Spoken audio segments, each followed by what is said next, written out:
Isang magandang umaga po sa ating lahat. Praise God. Nandito po tayo muli para i-worship po ang ating Panginoong Hesus. Palakpakan naman po natin ang ating Panginoon. Amen. Welcome po sa Disciple Christian Church. Taas nga po ang mga kamay ng mga first-timer. Meron po ba? First time po sa ating simbahan? Meron po? Meron. Okay po. Batiin na po natin yung mga katabi natin ng mga good morning. Kung may mga katabi po kayong mga bago, welcome nyo po sila. Amen. Okay po, nagagalak po ang ating Panginoon dahil nandito po tayo muli para sambahin natin siya. Some announcement lang po. Magsisimula na po ang ating invitation, October 8, 15 and October 22 at ang ating grand invitation po sa October 29. And also po ang ating conference po sa October 28. Ayan po, friendly reminder po sa ating mga kapatiran. Ayan po nakikita niyo po sa screen.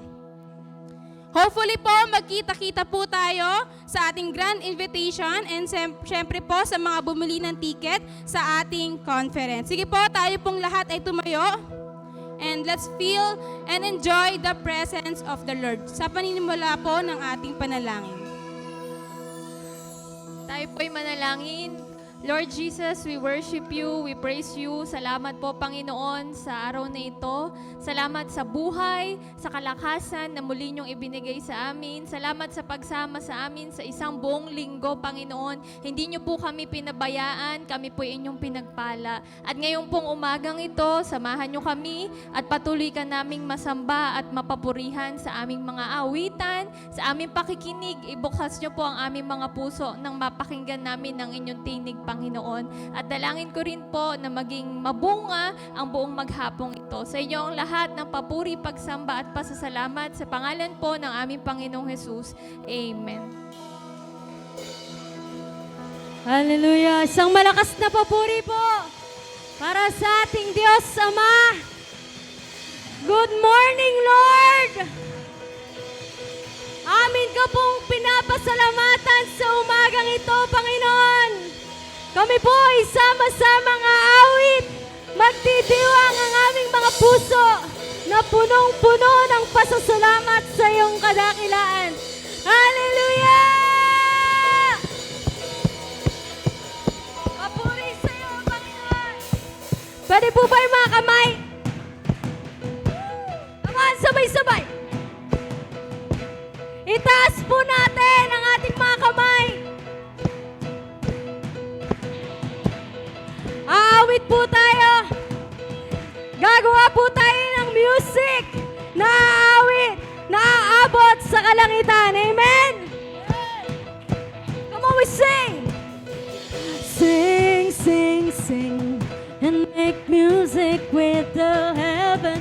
We will sing, sing, sing. Grateful that you hear us when we shout your praise.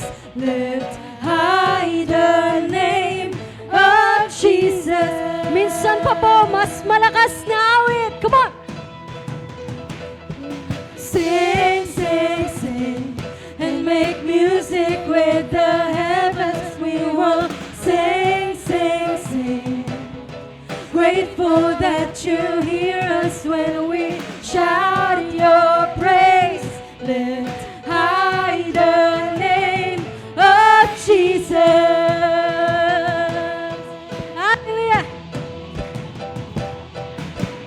What's not to love about you? Heaven and earth adore you. Kings and kingdoms bow down.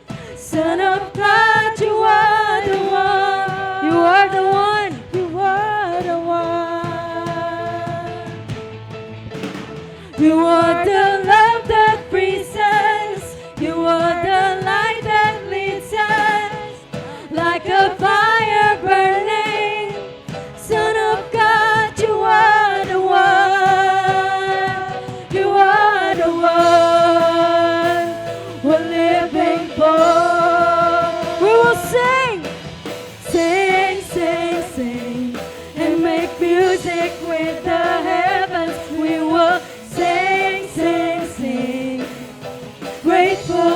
that you hear us when we shout your praise. Lift high the name of Jesus.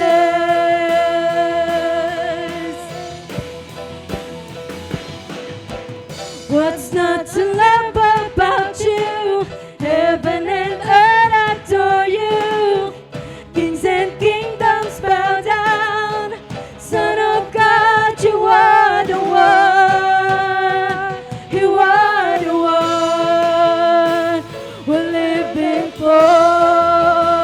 We will sing, sing, sing, sing, and make music with the heavens. We will sing, sing, sing. We're grateful, Lord, grateful that you hear us when we shout your praise. Lift high the name of Jesus. Hallelujah. We will sing praises, Lord. We worship you, Jesus.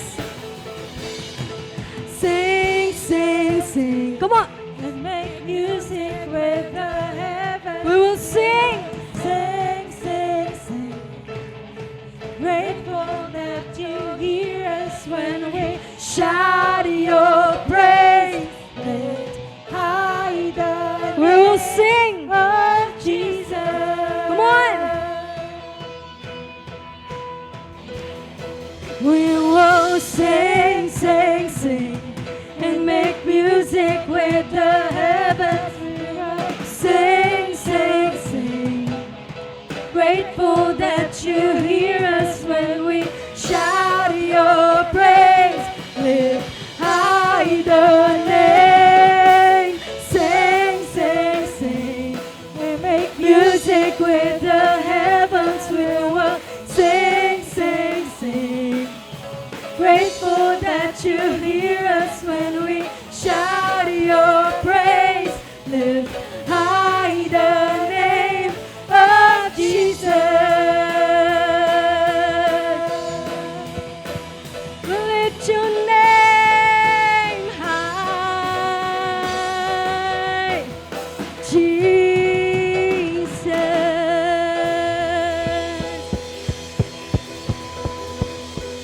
We lift your name, Lord. Lahat ng papuri, lahat ng pasasalamat, lahat ng pagluwalhati ay tanging sa iyo lamang, Panginoon. Hallelujah! Thank you, Lord.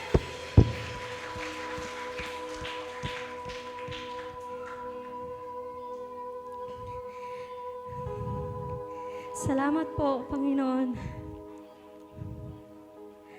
Ang lahat po ng naririto sa bulwagang ito, Panginoon, ay nagkakaisang mga puso sa pagbibigay ng pinakamataas na papuri na para lamang sa iyo, Panginoon. Hallelujah. Tunay, O Diyos, anuman ang sitwasyon ng amin pong mga buhay sa umagang ito, iniiwan po namin yon. At ikaw lamang po, Panginoon, ang aming popokusan sa maghapong ito, Panginoon. Dahil nararapat ka sa lahat ng aming atensyon, sa lahat ng aming pasasalamat, sa lahat ng kabutihan mo. Na bigla-bigla, Panginoon, ginugulat mo kami sa mga bagay, sa mga panalangin na iyong tinutugon, Panginoon. We are grateful, Lord, dahil naririnig mo po ang iyong mga anak. And we are grateful forever, O Jesus. All the praises, unbroken praises, Panginoon, ay tanging sa iyo lamang, O Diyos. Hallelujah. Thank you, Holy Spirit. Thank you, Jesus. Thank you for your presence, Lord.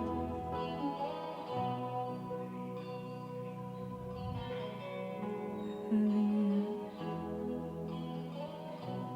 We worship your name, O Jesus.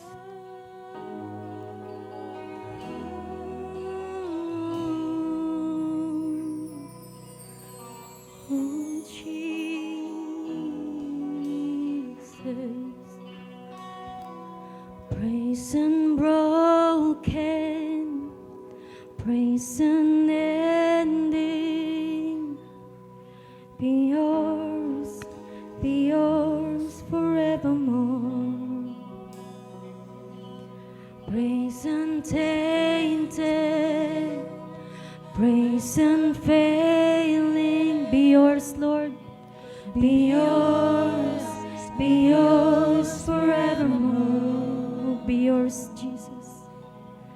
Be yours forevermore. Unbroken praise be yours, God, forever. Oh, my praise be yours, God, forever. Lord, take this life, let it become your throne. Unbroken praise be yours. Hallelujah.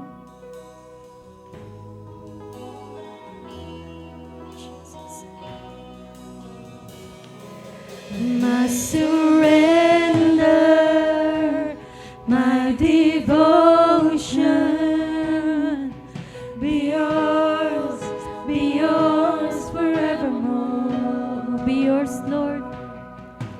Be yours forevermore.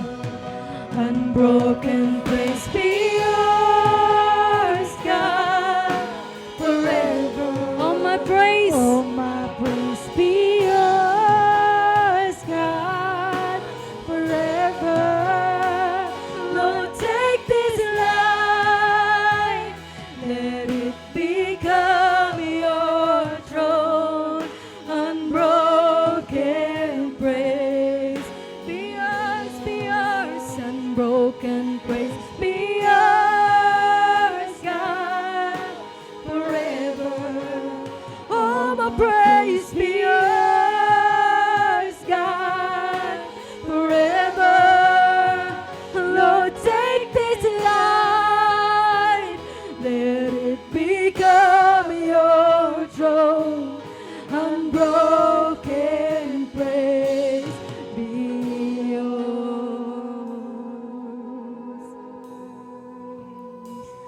Ooh.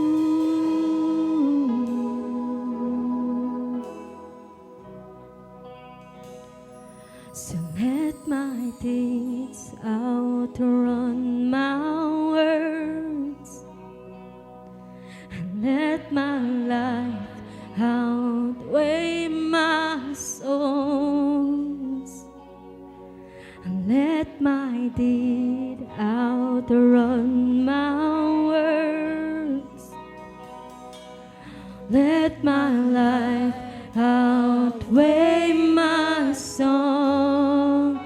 Unbroken praise be yours, God, forever. Oh, my praise be yours, God, forever. We surrender our life, Lord. Take this life. Oh, hallelujah. Let it become your throne. Unbroken praise be yours. Unbroken praise be yours, God, forever. Oh, my praise be yours, God, forever. Lord, take this life, let it become your throne. Unbroken praise, unbroken praise, unbroken praise be yours, God, forever. Oh, my praise be yours, God, forever. Lord, take this life, let it become your throne. Unbroken praise be yours. Unbroken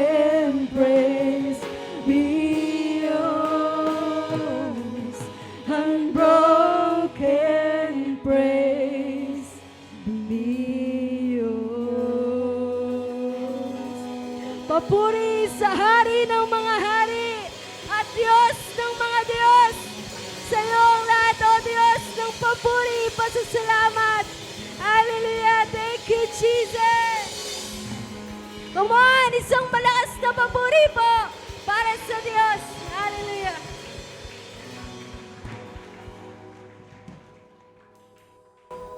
Manatili po tayong nakatayo. Tayo po ay gaganap sa ating pong communion. Every first Sunday po ginagawa natin to. Tatawagan po natin yung mga sa harapan para po may panalangin.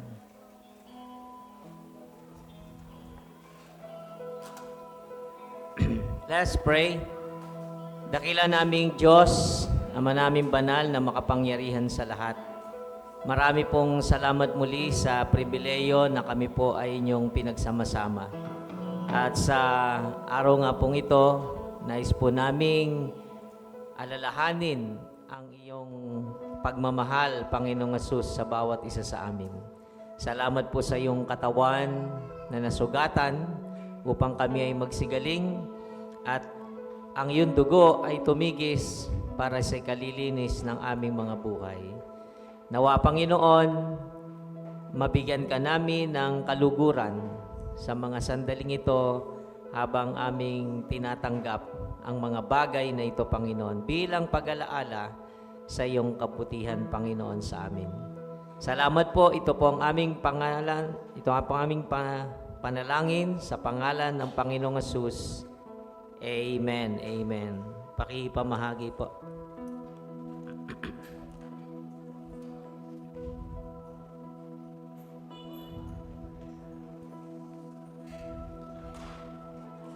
Pagka na-receive nyo na po, pwede nyo na pong buksan, pero sabay-sabay po nating tanggapin.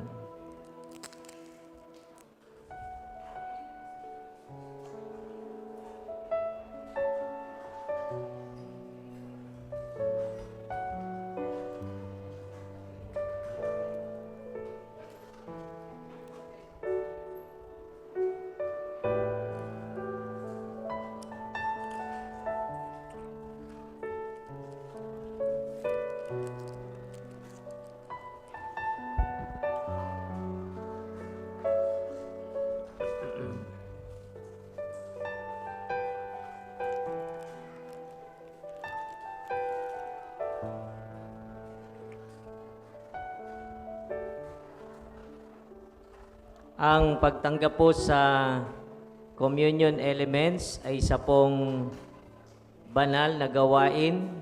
Kaya po mayroong paalala sa atin ang unang Korinto na bago po natin tatanggapin ito ay atin pong tiyakin na tayo po ay lumalapit sa Diyos, nagpapakumbaba sapagkat ito po ay isang ordinansa o divine ordinance ng Panginoon.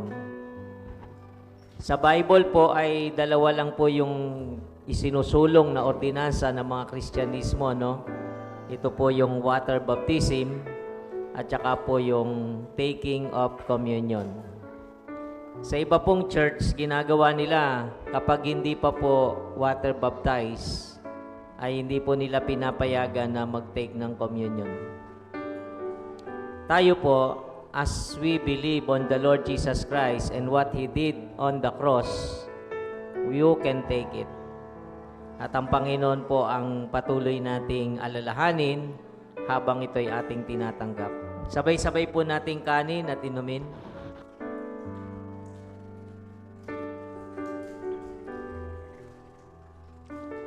Makakaupo na po tayo.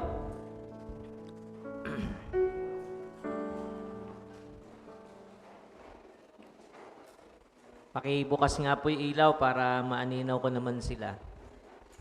Okay, good morning po sa lahat. Okay, I said good morning. Okay, pakibati naman yung katabi mo. Good morning. Buti na lang sumimba ka ngayon.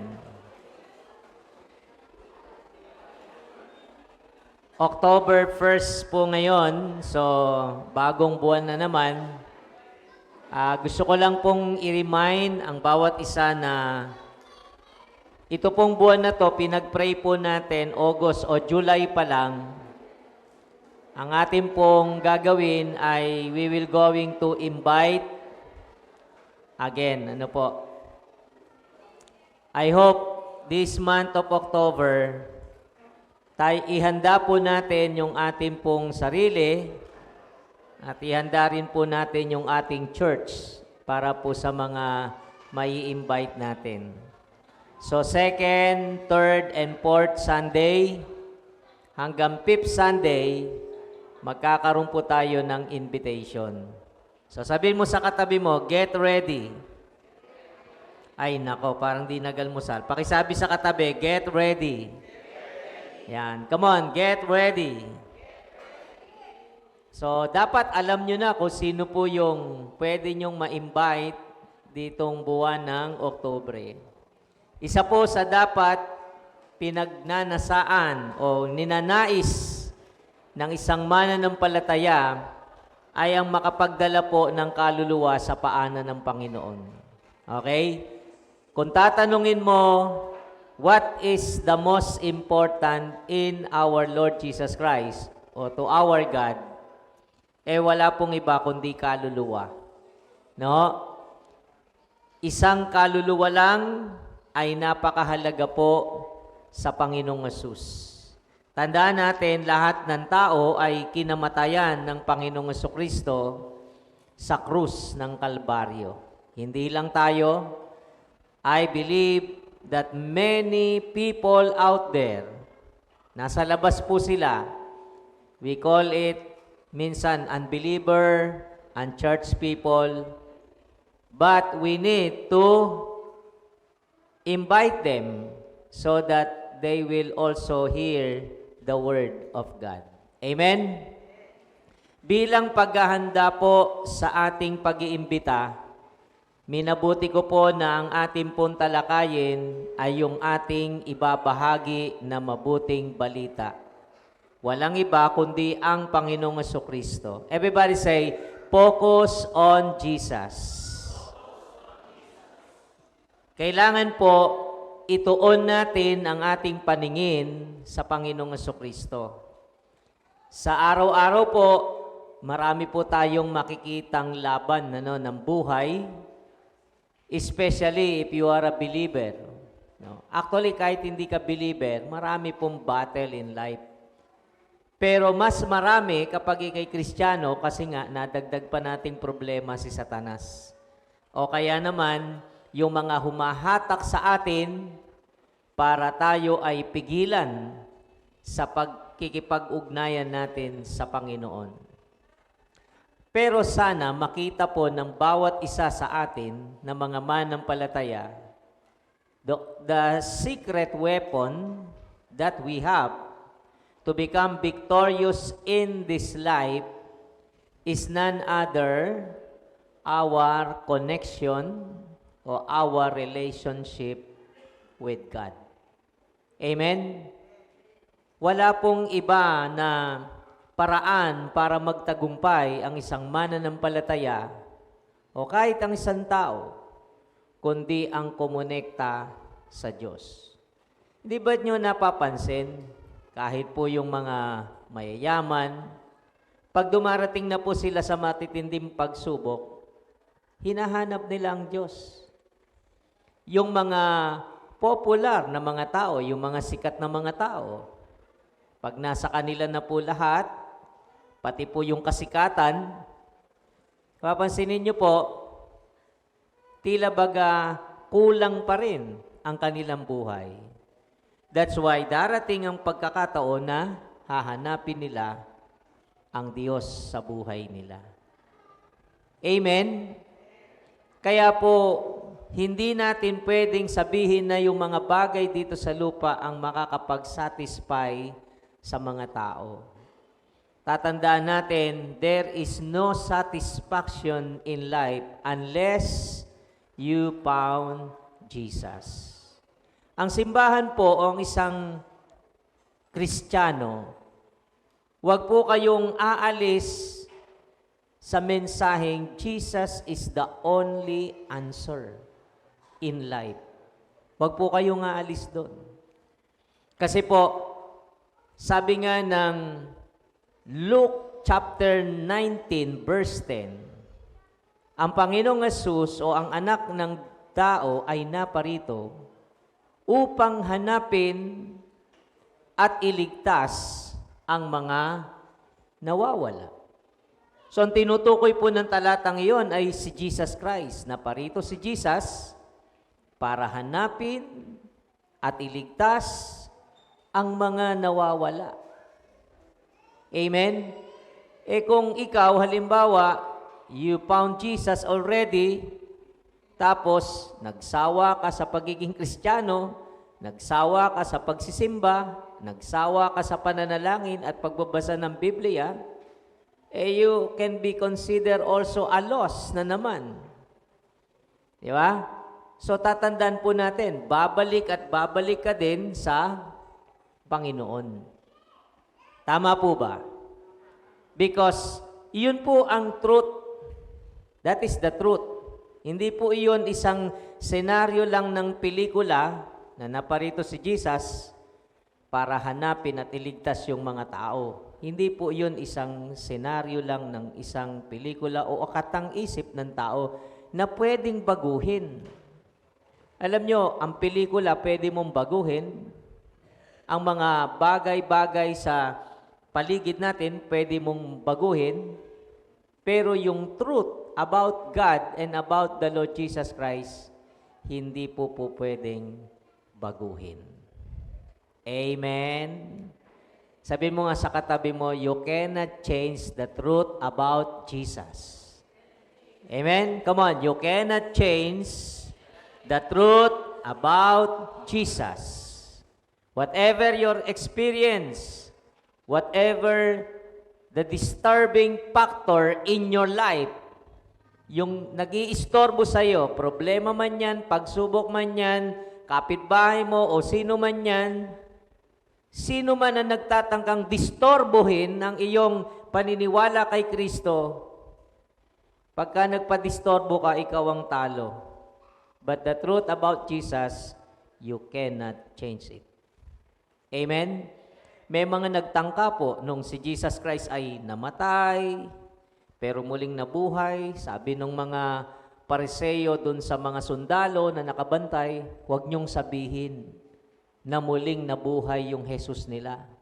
Ang ikwento nyo, ninakaw ang labi ng mga alagad niya. Yun po yung pinakalat nila na maling balita o pinahadlangan nila ang katotohanan na si Jesus ay muling nabuhay. But until now, almost 2,000 years ago na lumilipas, hindi po iyon pwedeng makalimutan ng sangkatauhan. That Jesus rose from the dead. He is risen. Amen? He rose from the dead so that we can be saved. Parang ganito po sinasabi ko sa inyo. Baguhin nyo na lahat, wag lang ang paniniwala kay Kristo. Especially if you are Christian. Don't ever change your belief. Don't ever change the truth about Jesus Christ. Kasi even si Satan, binabago yan, sinubukan, tinangka, pero hindi po nila kayang tibagin ang katotohanan. Kaya sino man pong tao ang gustong tumibag sa katotohanan that Jesus Christ is the only Savior, that Jesus Christ is God, hindi po nila pwede yang gawin. Tandaan po natin. Kaya ngayon, gusto ko pong tibayan pa o patibayin pa natin ang paniniwala natin sa Panginoong Hesus. Okay po ba sa inyo yun? Okay. Sabi po sa unang talata natin, and this must be the theme verse of this month of October. Sabi diyan, ituon natin ang ating paningin kay Jesus. Everybody, can we read that?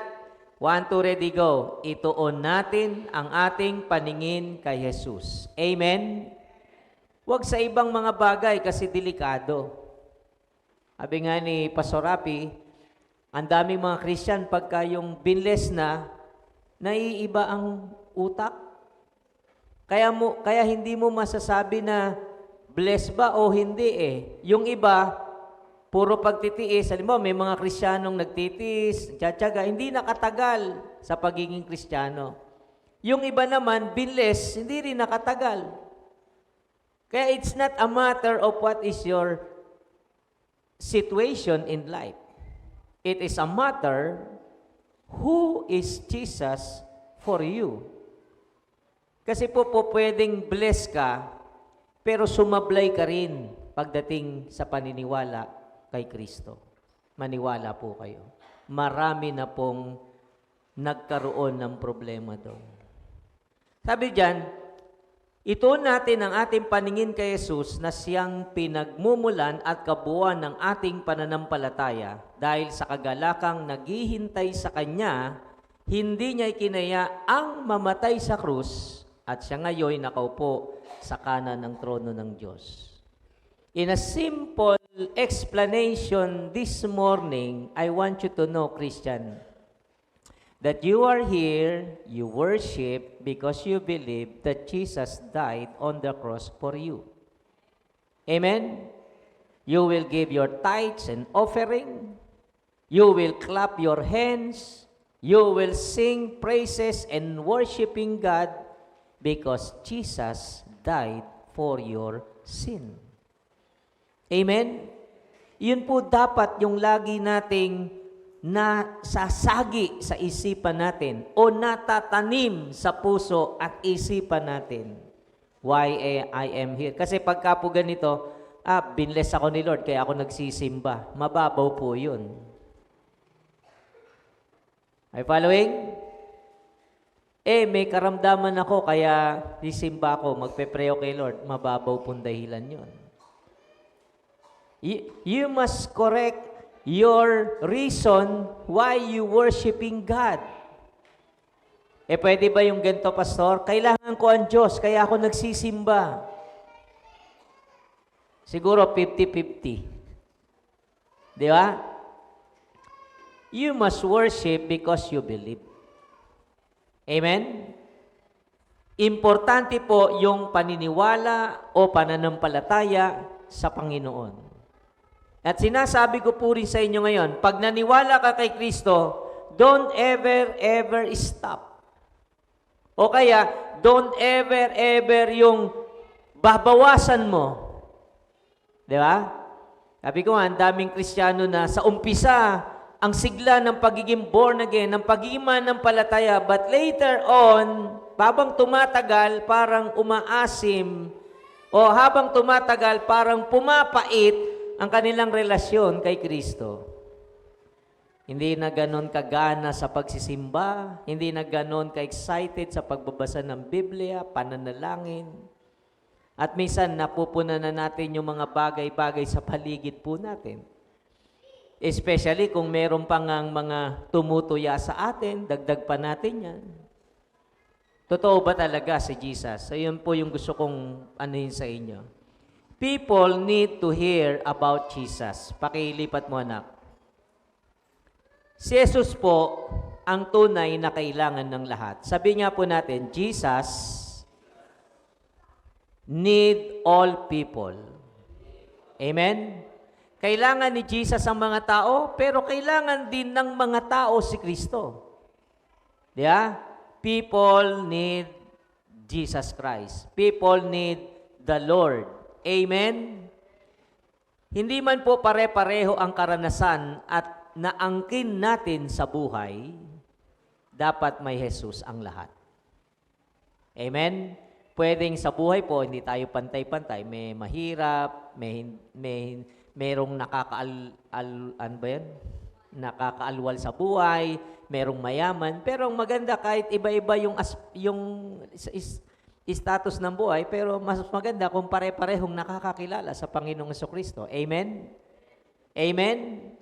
May mahiyain, may matapang ang apog, may makapal ang muka, okay lang yun. Basta pare-parehong nakakakilala sa Panginoong Jesucristo, unti-unti, babaguhin tayo pare-pareho para magtagpo-tagpo tayo lahat. Amen? Everybody say, I need Jesus.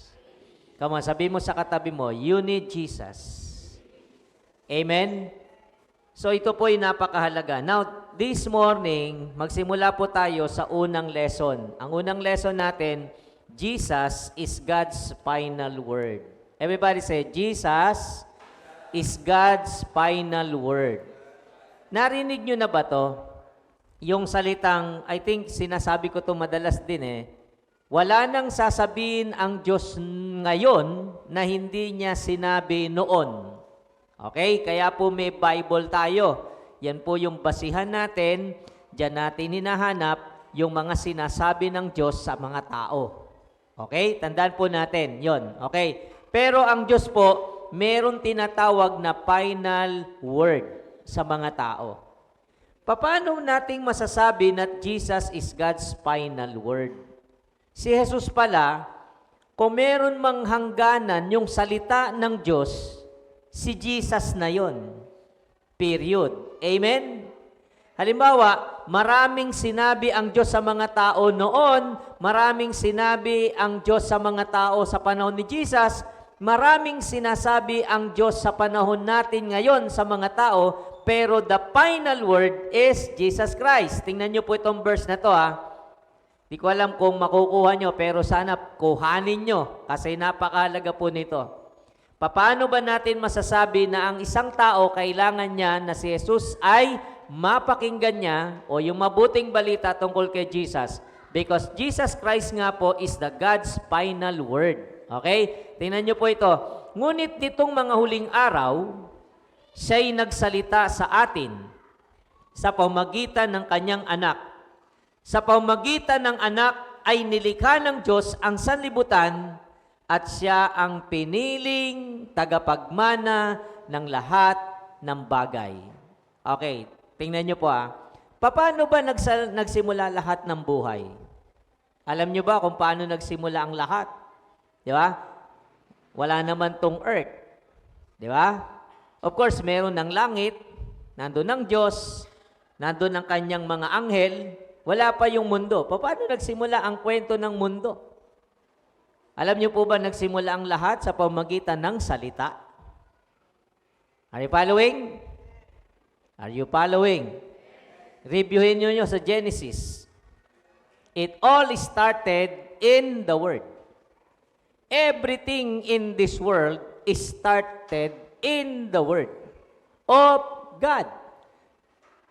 The very first word, sabi ng Diyos, let there be light. And there's a light. Tapos tuloy-tuloy na po yun. Yung sa tao, nagsalita pa rin. Bagamat ginamitan ng Diyos ng kanyang kamay. Sabi niya, niyaya niya yung tinatawag po ng Trinity. Di ba? Sabi niya, let us, di ba? Create human being in our image. Salita din po yun. Lahat po ng kwento ng buhay, nagsimula po sa salita. Are you following? Are you following? Kaya po yung word ng Diyos, huwag niyong babaliwalain. Because everything was started in the word of God. At yun nga po, may final word ang Diyos. And that is His Son, the only begotten Son, that is the Lord Jesus Christ. Amen? Okay, pag-aralan natin ng konti ang Bible, para at least aware kayo. Bakit ba dumating at bakit ba si Jesus kailangang ipangaral? Pag nakuha nyo po ito, maiingganya ko kayo na ikwento nyo si Jesus sa iba. Kasi lahat ng bagay nagsimula pala sa salita at kailangang si Jesus na final word ng Panginoon ay maikwento sa iba. Because that is the final word of God. Okay? The different messages of God. Punta muna tayo sa verse 1 kasi verse 2 yung binasa natin. Sabi nung aklat nung Hebreo, nung una, nangusap ang Diyos sa ating mga ninuno sa iba't ibang panahon at sa iba't ibang paraan sa pamamagitan ng mga propeta. Diba? Ganito po pag-usapan muna natin yung Old Testament. Kanina po yung creation. Ang kasunod kasi ng creation, yung Old Testament. So the first word of God is the creation. He created everything, even human being, through His word. Everything was created through God's word. Amen? Amen. Punta tayo sa second slot na, no? Di nagkaroon na ng tao, nagkaroon na ng mundo, nagkaroon na ng mga tao. Itong mga tao, kinausap pa rin ng Diyos. Okay? Paano kinausap ng Diyos according to that verse? Sabi doon, nangusap siya sa mga ninuno natin, yung sa Old Testament yung binabagit, sa iba't ibang panahon at sa iba't ibang paraan sa pamamagitan ng mga propeta. Okay? So, pakita ko po sa inyo para at least meron kayong konting alam sa mga word ni Lord. At sana, pag pinakita ko po ito sa inyo, ma-excite kayong magbasa ng Bible. Kasi importante na alam ninyo kung bakit nasulat ang Bible. Pakita mo, anak. Punta tayo sa Old Testament books. Yan po, hinati natin muna sa 5. Okay? Yung Old Testament books, merong tinatawag na law, may tinatawag na history, may tinatawag na poetry or wisdom, or mga word na full of wisdom, at meron tinatawag, pinag-iwalay po ang major prophet at saka minor prophets. So sabi po ng verse 1, ibalik nga lang muna natin anak yung verse 1 ng Hebreo. Ang sabi po ng Hebreo, after God created the world and all human being, nagkikipag-usap ang Diyos sa mga tao. Are you following? Paano siya na ipag-usap? O, balik mo na uli yung Old Testament. So, bakit may law? Okay, pakita mo na. The 5 books grouped as books of law are exactly that rules that God passed down to guide His people as they live their lives. So, bakit kailangan may sulat yung Genesis, Exodus, Leviticus, Number, and Deuteronomy? Para po bigyan ng gabay ang mga tao at sabihin sa kanila kung ano ang gusto ng Diyos. Pag hindi nyo po yan binabasa, malalabag mo ang mga batas ng Diyos. Kaya dapat binabasa ang salita ng Diyos. Now, the second thing is history. So, bakit nakipag-usap ang Diyos noon sa mga Israelita? Meron na pong bansa siyang pinili. It is an important part of Scripture that God reveals God's heart. So kaya po siya nang ipag-usap panahon po ng mga ninuno natin para po yung puso ng Diyos ay maipahayag sa mga tao. Okay? So hindi lang para sumunod tayo sa mga pinapagawa ng Diyos, but sabi diyan, our faith history and builds a foundation for our understanding of the New Testament. Hindi po nyo maintindihan ang kwento ni Jesus. Bakit siya nakarating dito sa mundo unless you read the history of the Old Testament? Kasi ang kinukwento po doon, gumawa po siya ng Israel at inalagaan ng Diyos ang Israel, ang lahat ng lahi dito, at doon nang galing ang lahi ng Panginoong Hesukristo. Kaya si Jesus Christ, hindi po isang parang kabuti na lumabas lang. Inayos po yan ng Diyos. Okay? Yung istorya about Jesus, yung pinangmulan niya, na lahi, pinanggalingan niya, hindi po kung sino lang. Di ba pag nakakarinig kayo ng apelyidong kakaiba, sabi mo, saan ba galing yung lahi na yan? Yung iba, hindi na nila inuungkat. Pero yung iba, inaalam nila. Saan nga ba galing yung apelyidong yan? Okay? So, noon po, ang Panginoong Hesus, ganun din. Alam nila na darating ang Mesaya at galing ito sa lahi ni David o sa lahi ng mga Israelita. Kaya importante po yun. Pangungusap ng Diyos yun. And then yung poetry and wisdom, simple lang. Para ho maging excellence. Okay? The emphasis in this genre is teaching individual readers what things are necessary to gain moral and excellence and obtain favor with God. Para po tumaas yung moral at magkaroon ng excellent na buhay ang mga tao, isinulat po yung mga talata na yan. And the last, dapat po dalawa pa yan, pero ginawa na lang nating isa. The prophets wrote down their messages as proof of the reliability of the word of Yahweh for later generation who would eventually be part of the renewal of the covenant. So, ang mga prophets po, sumulat sila para ihanda yung susunod na generation o which is the New Testament. At hindi naman po sila nagkamali. Kaya dyan po sa mga major prophets na yan, sa mga minor prophets na yan, mababasa nyo po yung mga hula o yung mga mangyayari sa New Testament. At nangyari nga po karamihan. Amen? Amen po ba? So, yan po yung second part. Ang una, God created this world through His Word. At nung malikha na ang world, at nang malikha na ang mga tao, kinausap ng Diyos ang mga tao. Binigyan sila ng tamang pamamaraan ng pamumuhay na konektado sa Diyos. Are you following? Are you following? So, binibigyan ko na po kayo ng simplification ng kung bakit napakalaga po ng Word of God. Then, after that, yung Old Testament, the message about Jesus came. Ito na po, pagdating po ng New Testament, this is the last message of God in this world. The Savior was come.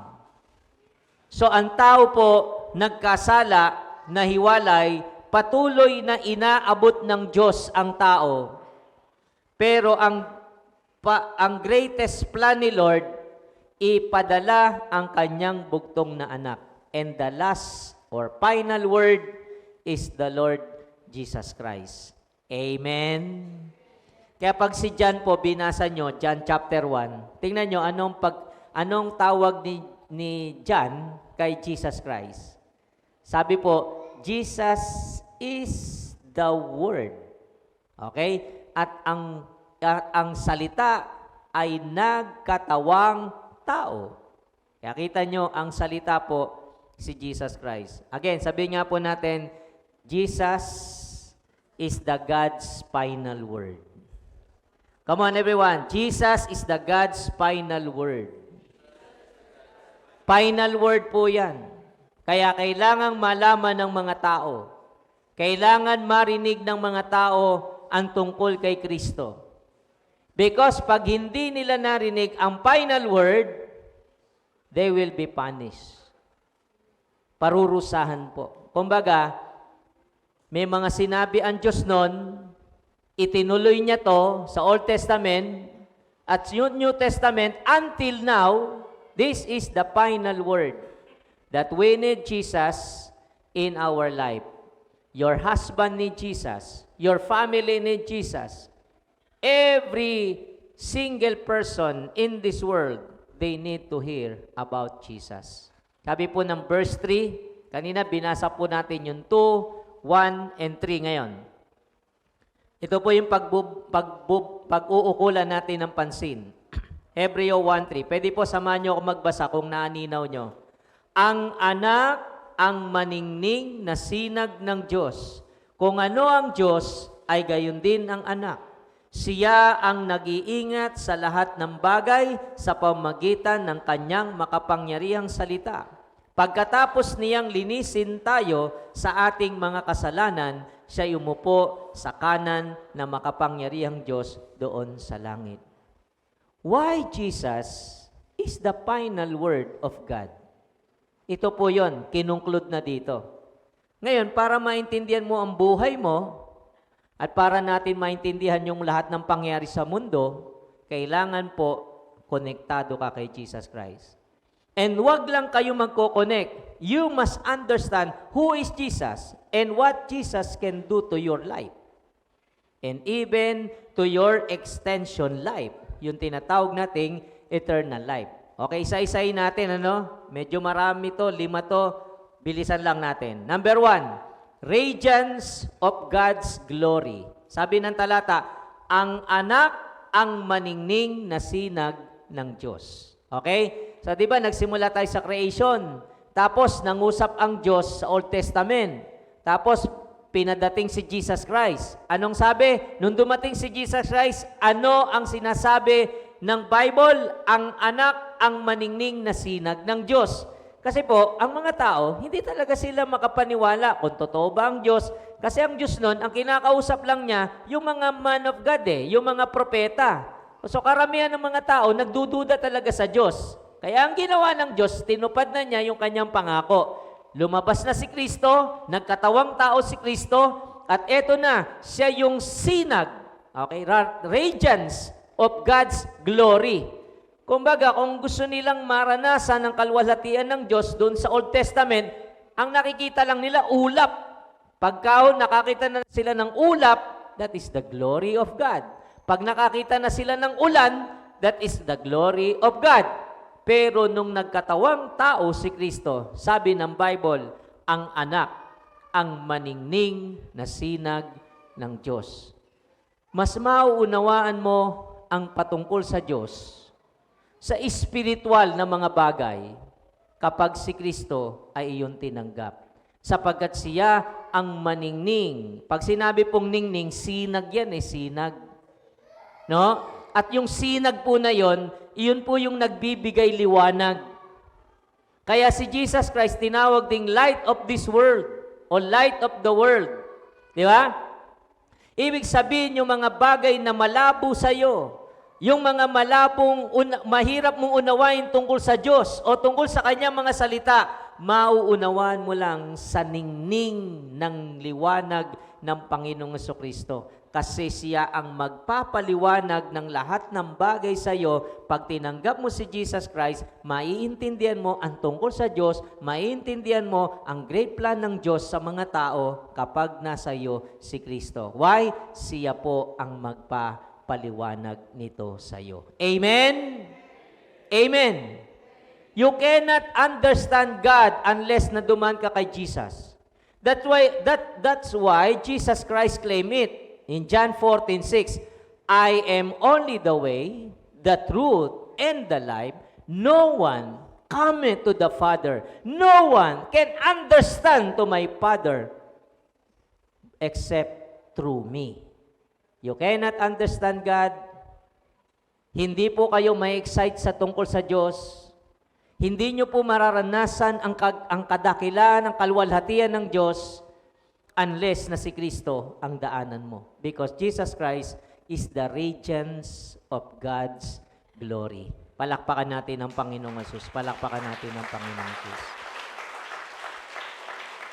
So you cannot understand also the final word. Hindi mo alam kung ano sinasabi sa iyo ng Diyos unless you receive Jesus Christ. But if you receive Jesus Christ, you will understand everything. Kaya po lahat ng mga manampalataya nagiging matalino. Nagiging mga wise men, wise women. They understand everything. Sabi nga nung iba, pukol sa atin, yung mga Kristiyano, ba't ang tatalino? Hindi po tayong matalino sa ganang ating sarili. Because the radiance or yung liwanag ng Diyos, yung angking ningning ng Panginoong Jesucristo, ito po ang nagpapaliwanag ng lahat ng bagay sa atin. Amen? You will only understand God. You will only understand the vision, the mission of the Lord Jesus Christ if you really receive Jesus Christ. Yung mga tao hanggang ngayon, hindi nila maintindihan yung pagbabasa natin ng Bible. Hanggang ngayon, hindi nila maintindihan yung pananalangin natin. Hanggang ngayon, hindi nila maintindihan yung paghayo, yung pagmimisyon. Hindi nyo talaga maintindihan yan unless you receive and you believe Jesus Christ. Because si Jesus ang magpapaliwanag po niyan sa bawat isa sa atin. Amen? May natututunan po ba tayo? This is the final word. Number 2, representation of God's being. Di ba mga tao, tinatanong nila, ano ba itsura ng Diyos? Gaano ba kalaki ang Diyos? Di ba? Totoo ba ang Diyos? Yun yung mga importanteng tanong Ang sagot, simple lang. Andyan po sa talatang yan. Basahin natin. Yung kulay blue, unahan nyo. Ano kalagay? Kung ano ang Diyos, ay gayon din ang anak. So kung hinahanap mo ang Diyos, ayun na, si Kristo na. He is the representation of God's being. Complete. Hindi mo na kailangang magtanong. Ang problema ng iba, naguguluhan ngayon, hanggang ngayon, ang mga Israelita naguluhan nung, imaginein mo ito lang po, kumbaga pag-isipan nyo yung mga Israelita, inaantay nila yung Messiah. Noong dumating si Jesus, ayaw naman nilang tanggapin. They thought na peki si Jesus. Okay?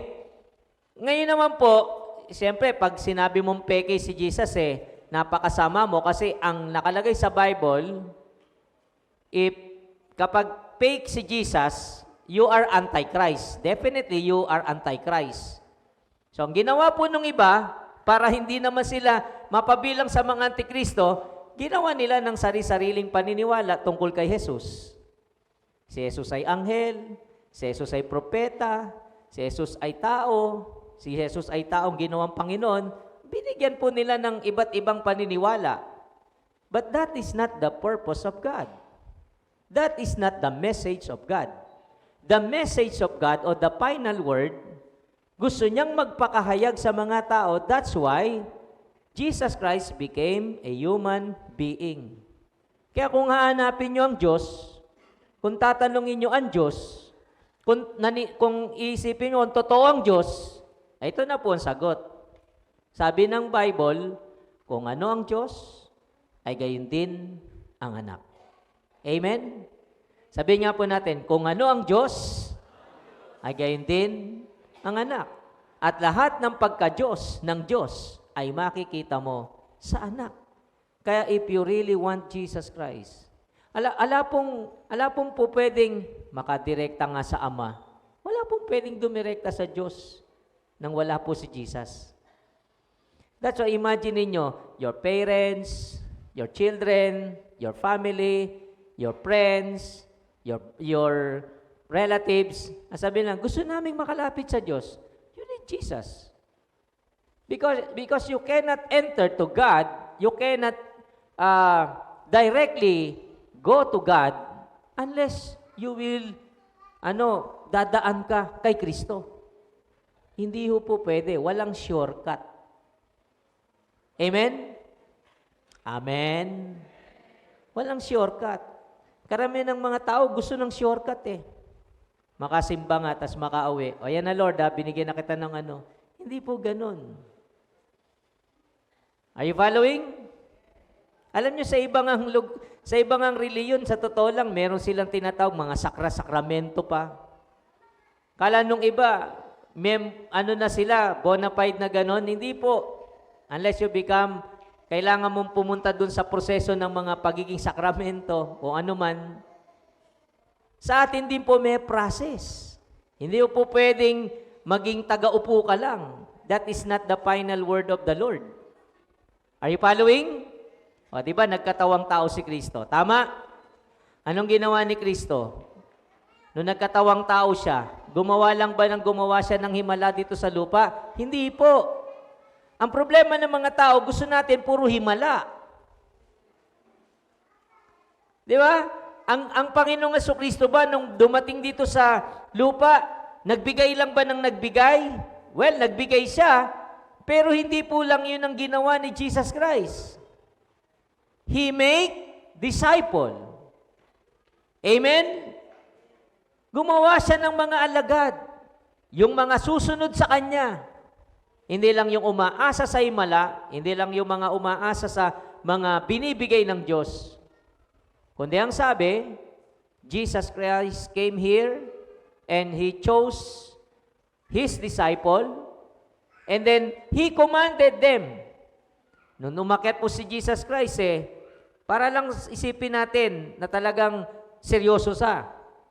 Sabi niya sa kanyang mga alagad, pag-akyat niya sa lupa, go and make disciple all nation.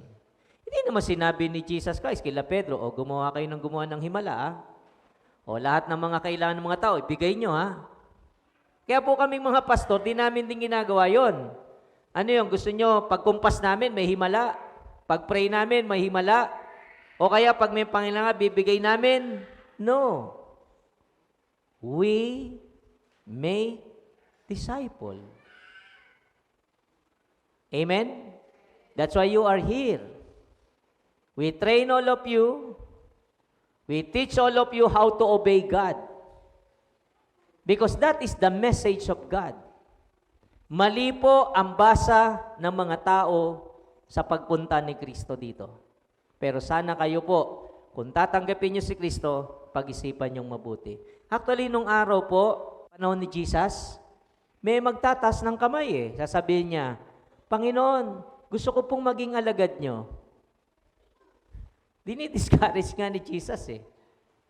Hindi pwedeng maging alagad ko yung purong sulong. Hindi, may nagtaas na naman, sabi niya, Panginoon, gusto ko po sumunod sa inyo, kaya lang palilibing ko muna yung aking ama. Hindi pa naman patay yung ama niya. Ibig sabihin, matagal pa ang gagawin niyang pagsunod.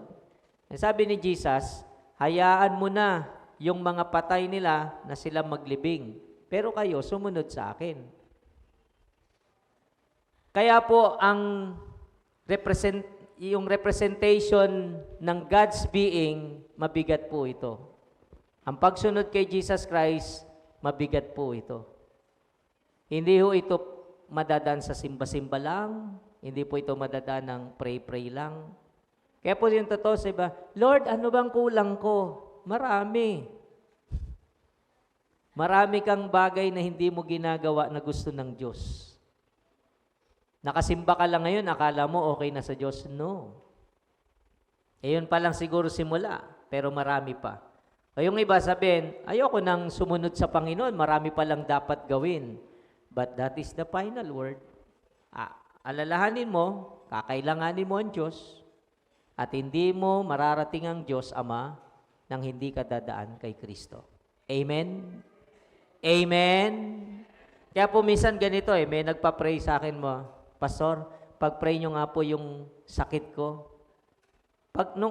Nung araw po, pag merong nagsasama sa akin sa mga bahay-bahay, tapos pagpe-pray yung mga may sakit, sinasabi ko muna, hindi po kami nagpapagaling. At lalong hindi po yung panalangin namin. Ang nagpapagaling po ay si Jesus. So kailangan tanggapin nyo muna si Jesus. And you will be healed. Amen? You must accept Jesus Christ. You must believe on Jesus Christ. Si Jesus po ang magpapagaling sa inyo. Tapikin mo ngayon katabi mo, si Jesus ang magpapala sa iyo. Hindi yung pagsisimba. Akala nung iba, pag nagsimba sila, ibe-bless na sila. No, you need Jesus in your life.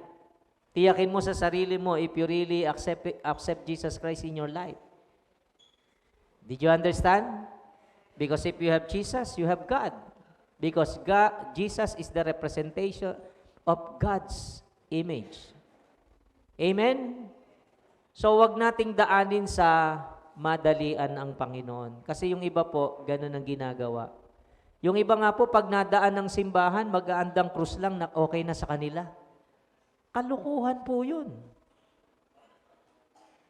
Are you following? Nandyan po ba kayo? Saan nakakita? Ginanon mo ang Diyos, madadaan lang pala sa ganun ang Diyos. Ang babaw talaga ng paniniwala ng iba. Kayo din na mga nagsisimba po sa DCC, ayokong maging mababaw ang inyong pagkakilala sa Diyos.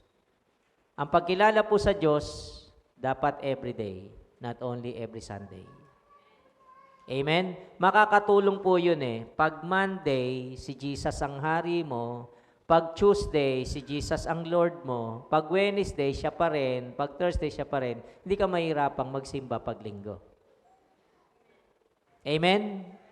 Pero pag linggo, lang si Jesus ang hari mo at ibang araw ay hindi, si Tanduay ang hari mo, may Tanduay pa ba ngayon? Di ba? Mag-iisip ka pa kung iinom ka ng linggo o sisimba ka.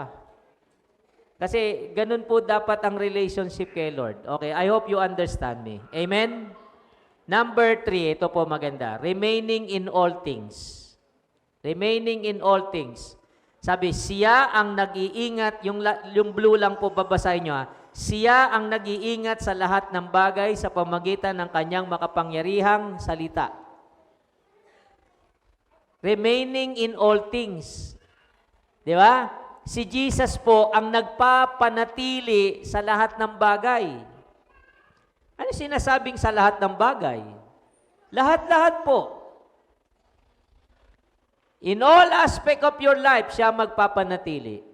Pwedeng si Lord ang magpapanatili ng spiritual life mo. Si Jesus ang magpapanatili ng physical life mo. Si Jesus ang magpapanatili even your mindset, even your heart, yung damdamin mo. Siya lahat ang nagpapanatili niyan. Pero pag hindi ka talaga konektado kay Kristo, pwede pong mapasok ka ng pandaraya ng kaaway. Halimbawa, pwedeng nagsisimba ka na may kagalit ka. Are you with me? Nadaya ka na ng kaaway nun. Hindi mo lang alam. Dapat remain in love. When you worship the Lord Jesus Christ, when you worship God, remain in love. O kaya naman, merong halimbawa, simba ka ng simba, pero ang dami mong fear in your life. Madaming takot, dami mong kinatatakutan. Yung takot kang humarap sa salamin kasi makikita mo yung sarili mo. Di ba? Or mga bagay na daming tumatakot sa iyo. Hindi mo mapapanatili ang pananampalataya mo pagka napasukan ka ng takot. Madadaya ka. So that's why you need Jesus Christ in your life. Yung pananatiling ikaw ay payapa, pananatilihin niya na ikaw ay pinagpala, pananatilihin niya na, I'm saying of blessing, na even in the midst of trials, you are blessed. Are you with me? Are you with me? I'm not saying na maganda yung kalalagayan mo, ha? I'm saying ito na pinapanatili ng Diyos na ikaw, na kahit dumaranas ka ng mga pagsubok at suliranin sa buhay, you are also blessed. Why? Kasi hindi naman napalitan yung pagiging anak mo ng Diyos. Kahit may problema ka, may suliranin ka, hindi naman sinasabi ng Diyos, pag marami kang problema suliranin, hindi na kita anak ha, you are already blessed. Amen? Pananatilihin ng Diyos ang iyong kapayapaan. Pananatilihin ng Diyos ang iyong kagalakan. Everything in your life, kayang panatilihin yan ng Panginoon. Basta mag-focus ka lang kay Christ. Amen? Nag-focus ka sa sweldo mo, nung bumaba, apektado ka. Di ba? Nag-focus ka sa trabaho mo, nung nawala, apektado ka. Nag-focus ka sa jowa mo, nung mawala, apektado ka. Are you with me? If you have Jesus, focus on Him, and you will remain. Yung kahit iniwanan ka, mapagmahal ka pa rin. Yung kahit may nawala sa'yo, payapa ka pa rin. Kung kahit na nagka-problema ka, panatag pa rin ang iyong kalooban. Pasalamatan natin ang Panginoong Hesus. Palakpakan natin si Jesus. Amen? Amen po ba, mga kapatid? Halimbawa, may kotse ka na dumihan, na putik, talagang dumi-dumi. Pero hindi na mababago, may kotse ka pa rin. Madumi lang. Dilinisin mo. Amen? Ganon din ang buhay. If you have Jesus, nagka-problema ka, nagka-suliranin ka, nagka-trouble in life ka, nagka-trials ka, harapin mo lang with Jesus, and everything will be solved. Amen?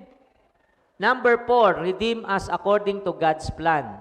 Okay, ito po, tinapos niya rin to. Sabi diyan, pagkatapos niyang linisin tayo sa ating mga kasalanan. So, kailangan ng lahat ng tao si Jesus Christ kasi siya lang ang pantubos sa lahat ng ating mga kasalanan. Jesus Christ is the only Redeemer according to God's plan. Wala pong iba. Kasi nasangla ang buhay natin sa kasalanan, naalipin ang buhay natin sa kasalanan. Anong pag-asa ng tao? Redemption. And through Him, through Jesus Christ. According to God's plan. Tandaan po natin yan. Yan ang plano ng Diyos. Kaya po lahat ng tao, kailangang marinig ang mensahe ni Jesus.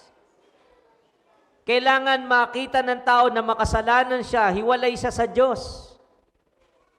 At si Jesus Christ lang ang mag-uugnay sa Kanya at sa Diyos. Amen? And last but not the least, right hand of God. Sabi po doon, nung umakyat po si Jesus sa langit, siya'y umupo sa kanan ng makapangyarihang Diyos doon sa langit. Why we call it final word? Ba't pa sinasabing final word? Tapos na po ang kwento. Alam ba nyo, tapos na ang lahat?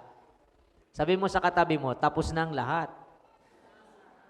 Yung iba po naghihintay pa ng kung ano ng mga kwento sa mundo. Wala na pong mababago. The world is finished. Everything was done by God. He created the human being. He created the world through His Word. Then the world, the world filled by His Word.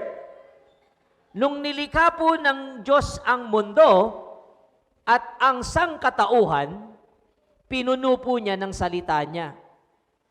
Yun po yung from Genesis to Revelation. He filled this world by His Word. And His final word, if you believe in my Son, that is the Lord Jesus Christ. If you believe on Jesus, you will be saved. But if you did not, you will be punished. Period. Wala na pong kasunod. Ang iniintay po nung iba, last day. We are in the last days.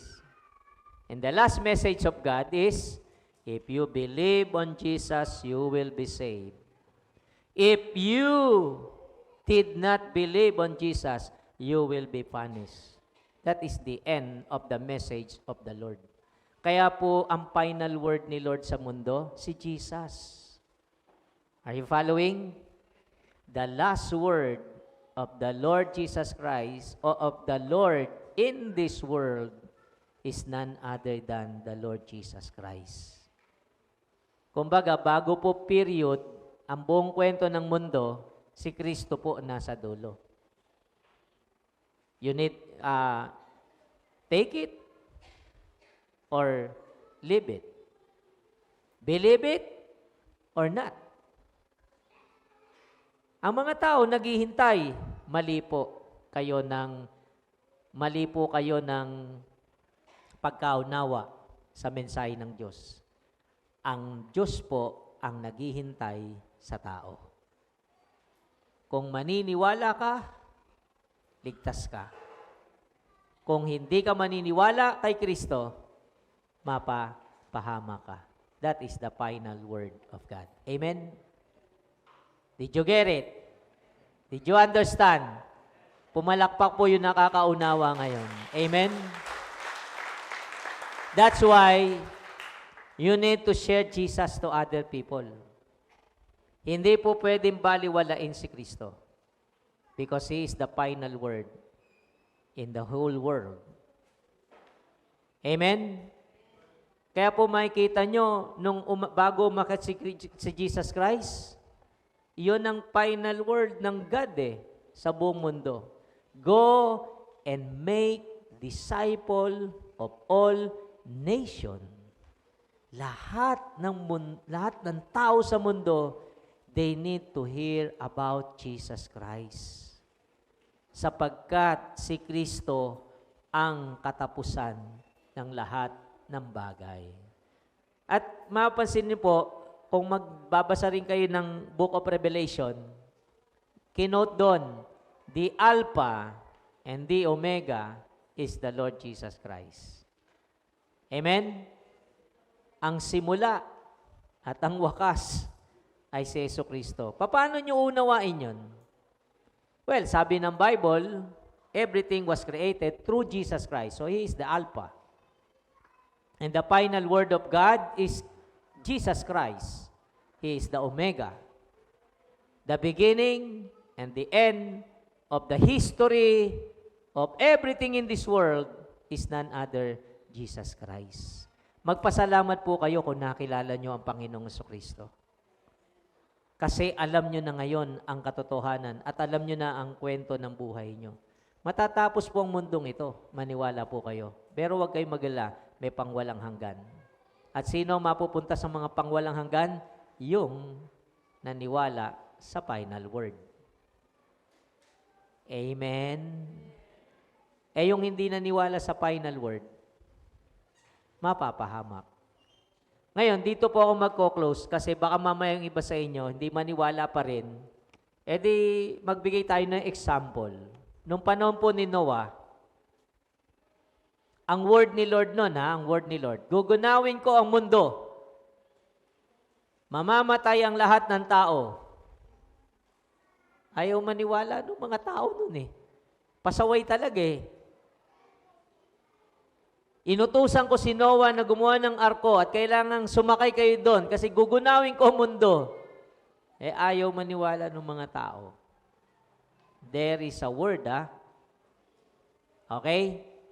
Alam nyo po, nung nagsimula ng umulan, lumalaki na yung tubig, lumalaki na yung baha. Kumakatok ngayon yung mga tao dun sa arko ni Noah. But the Bible said, again, the Word of God said, sabi niya, Noah, buksan mo yung arko, gusto naming makapasok. Alam nyo ba, hindi pwedeng buksan ni Noah ang arko. Kasi yung arko hindi nakalak sa loob. Sa labas nakalak. At according sa Bible, ang naglock ng arko ang Diyos. Yung mga nasa loob, ligtas. Yung lahat ng nasa labas ng arko, mapapahamak. Are you with me? I'm not saying na, Pastor, lahat ba ng nasa church maliligtas at lahat ng wala sa simbahan ay hindi maliligtas? Hindi po ganun. Hindi usapin church. Kasi pag sinabi kong church, ang nasa isip nyo, church building, hindi po yon. Ang lahat ng nakapasok sa kaugnayan sa Diyos sa pamamagitan ni Kristo, sila lang ang maliligtas. At ang lahat ng walang kaugnayan sa Diyos dahil hindi na nampalataya kay Kristo, sila pong lahat ay mapapahamak. Pakitapik yung katabi, sino ka doon? Amen? Are you connected to Christ or not? Do you really want to connect to Christ? Kaya po maraming tao magsisisi bandang dulo Kasi binaliwala si Kristo. Yung lahat ng ginawa ni Kristo sa krus ng Kalbaryo, yung lahat ng hirap, lahat ng tinis niya, binaliwala ng mga tao. Ang akala kasi ng mga tao, ang kwento ng buhay ng tao ay kain, tutulog, gagawa, magtatrabaho, magpapamilya. Kala ng mga tao ganun lang. No. The most important in life is your relationship with God. Amen? And through Him, through who? Through Jesus Christ. Amen? Sana po yung mga taga-DCC, naintindihan nyo to ikwento natin si Jesus Christ sa iba. Kasi that is the final word of God in this world.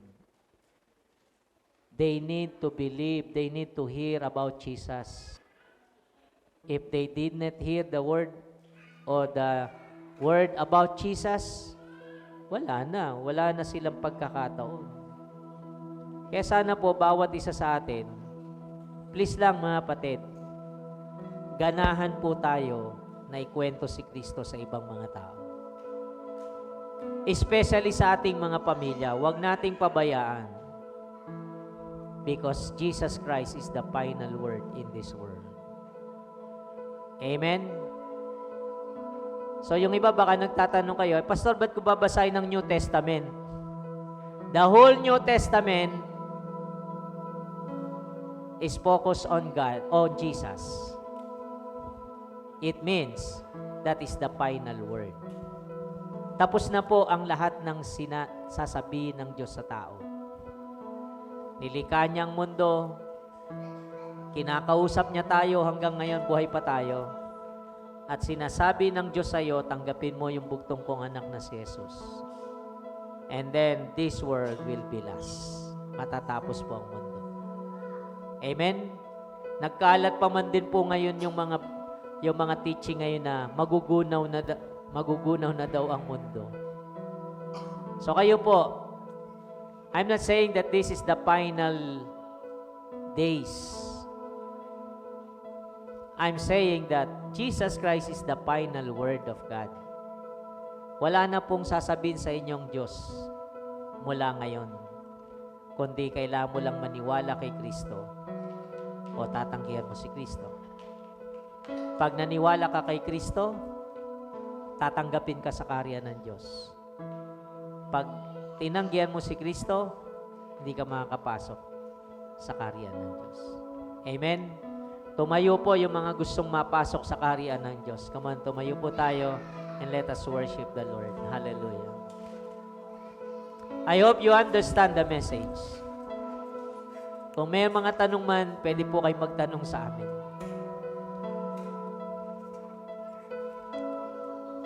Kung meron kang di naintindihan sa buhay mo, kapatid, o tungkol sa Diyos, baka kailangan mo talaga manampalataya kay Jesus so that He will explain everything to you. Kasi siya yung liwanag na magbibigay sa iyo to understand everything about your life and about your God. Let's worship the Lord. Thank you, Jesus.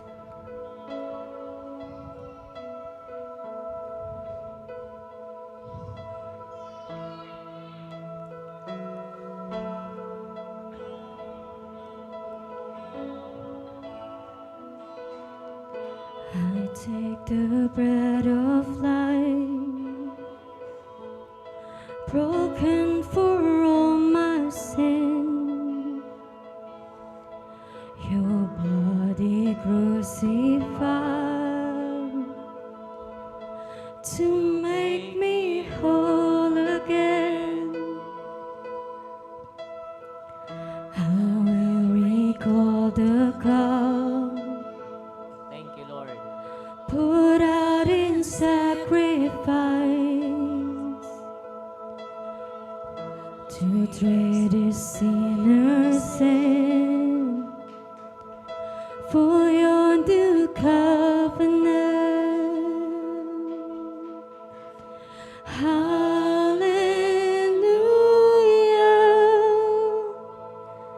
I'll live my life in remembrance.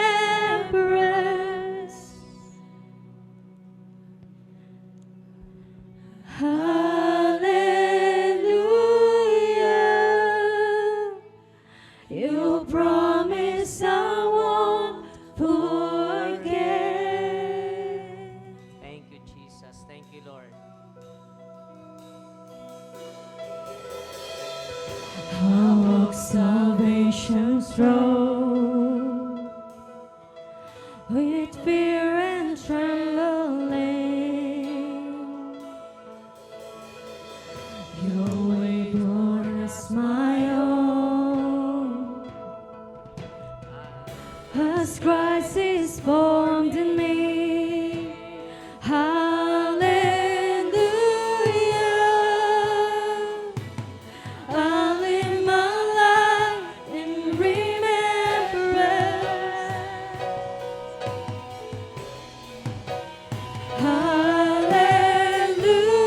Hallelujah. Your promise I won't forget.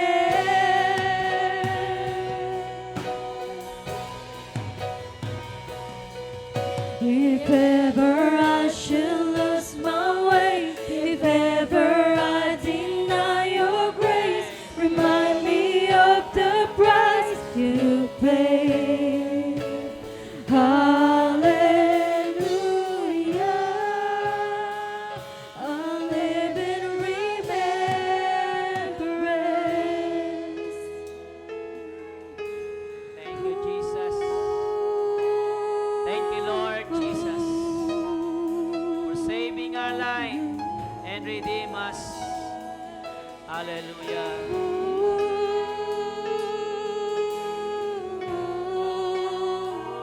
You've been so good. You are our Savior, Jesus. You've been so, so good to me. Come on, we sing. You've been so, so good to me. Oh, to think where I would be if not for you, if not for you. You've been so good. You've been so, so good to me, Jesus. You've been so, so good to me. Oh, to think where I would be if not for you, if not for you.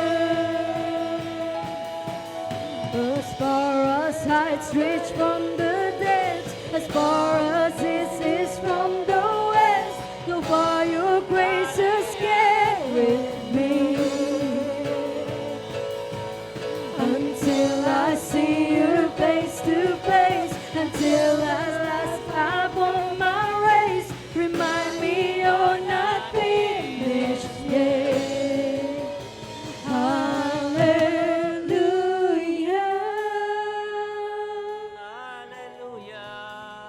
Hallelujah. Hallelujah. Praise Him, praise Him. Hallelujah. I Hallelujah. live in remembrance.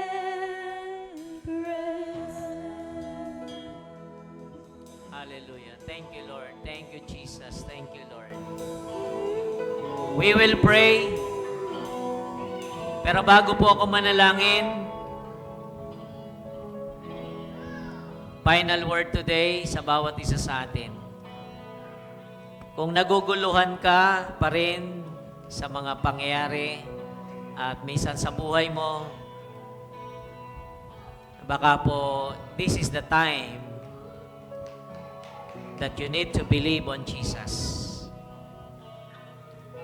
Lahat ng pinanghahawakan mo dati, palitan mo ng Jesus.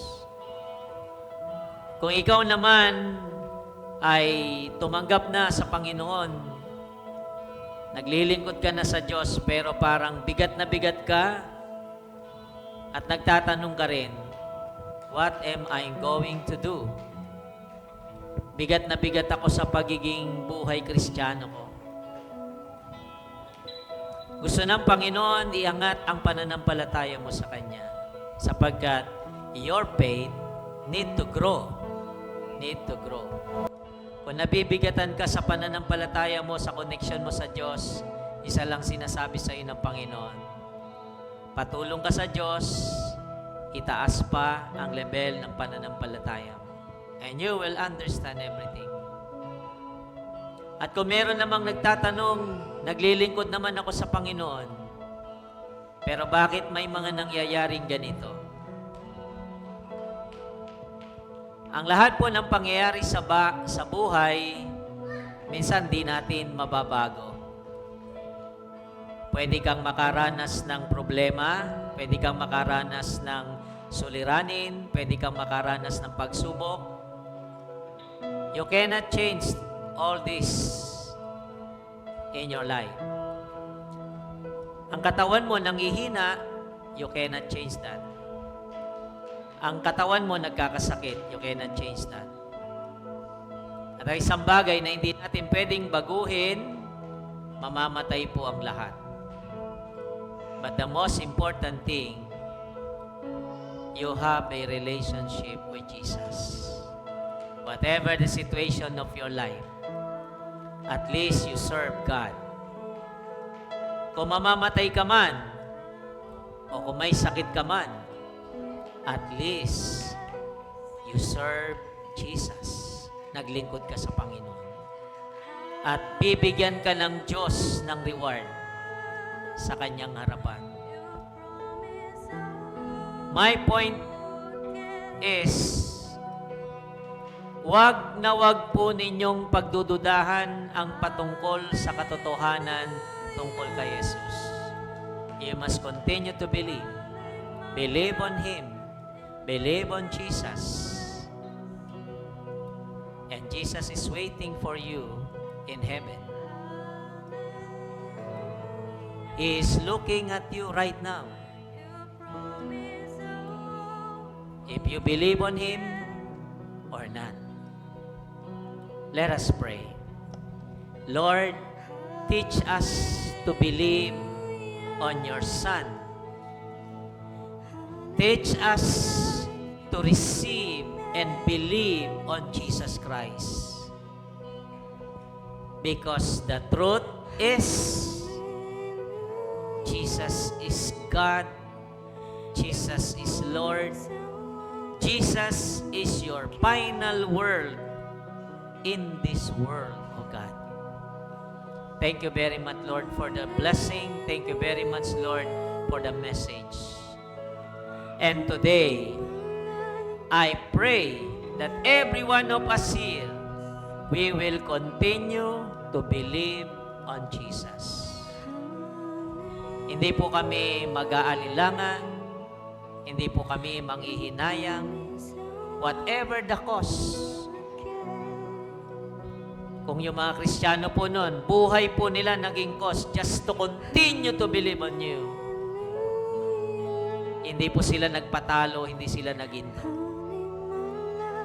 Ngayon, maybe the only cost is our effort, our sacrifices, our time, or everything that we have na binibigay sa inyo, pinagkakalob sa inyo. Pero kasi po, karapat-dapat po kayo.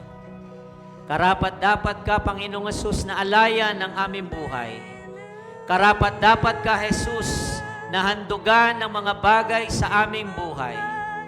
Panginoong Hesus, patuloy kayong maghari, patuloy kayong magpakahayag sa bawat isa sa amin. I hope that every one of us here, we will understand the gospel of Jesus Christ.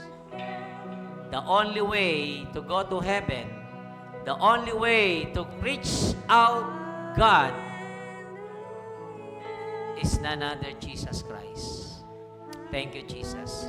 And also, I pray, Lord, open our mouth, open our lips, ibahagi namin sa iba si Jesus na kailangan ding marinig ng ibang mga tao.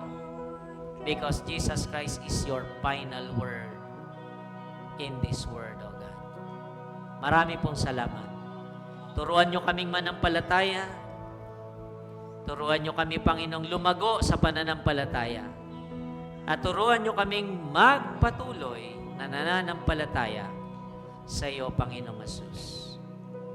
Marami pong salamat. Basbasan niyo po kami sa ngalan ng Ama, ng Anak, at ng Espiritu Santo.